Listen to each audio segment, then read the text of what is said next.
Morning, folks. Welcome to the farm, man. So this is about my sixth video. So basically, I had a little trip down memory lane this weekend. We were talking about the old days and the police and the right unit and whatever. And I was in Newcastle in the ISD 21, or Internal Stability Division 21, or Afdeling Binnelandse Stabiliteit 21. And I was a blowgat there, so we used to wear camouflage. But they called the young policemen blowgatte. And I remember when we got dropped off there, all those years ago. My mom and my dad dropped us off one night, myself and Bert, and we walked into the front gate, and there was a fish pond on the right hand side. And these Unit 19 oaks that had now been posted there to teach us and to take over that unit.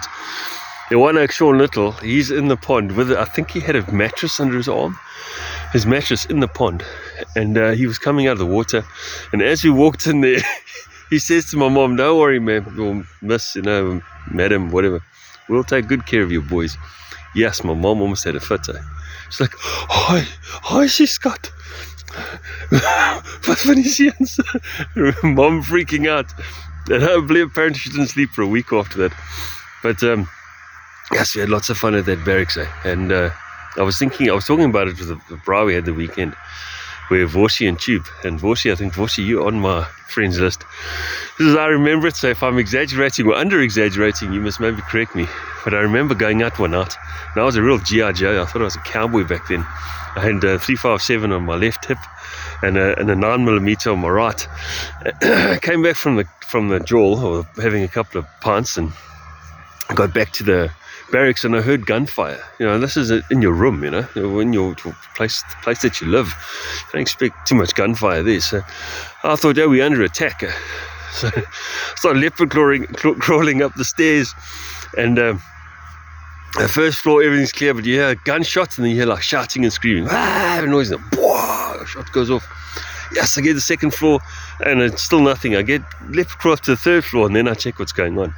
And Vorsi and Tube, Unit 19 guys, Vorsi standing in the bottom of the one corridor, and Tube's on the bottom of the other corridor. So windows behind them, like a small window. And these guys are shooting at each other. So they're wearing their camouflage shorts and their green boots, no shirts on, and they're like a boop, so like I've got now. And Vorsi would shout to Tube, he'd say, "Tube, fall flat!" And then Tube would fall down, and then he would take a shot at him, bah! And then Tube would get up, and he'd shoot, "Vorsi, fall flat!" And then Vorsi would fall flat, and then he'd shoot at him, and then you'd hear all the cops shouting from the barracks rooms in between.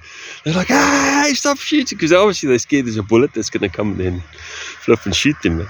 So anyway, that was what I was thinking of, and how rough those oaks were. And because I was reading these World War I and II books this weekend, it took me down that route. I remember Rory Hewitt. Rory, you there? Rory, you were doing a quick draw one night, and you took your mirror out with a 9mm.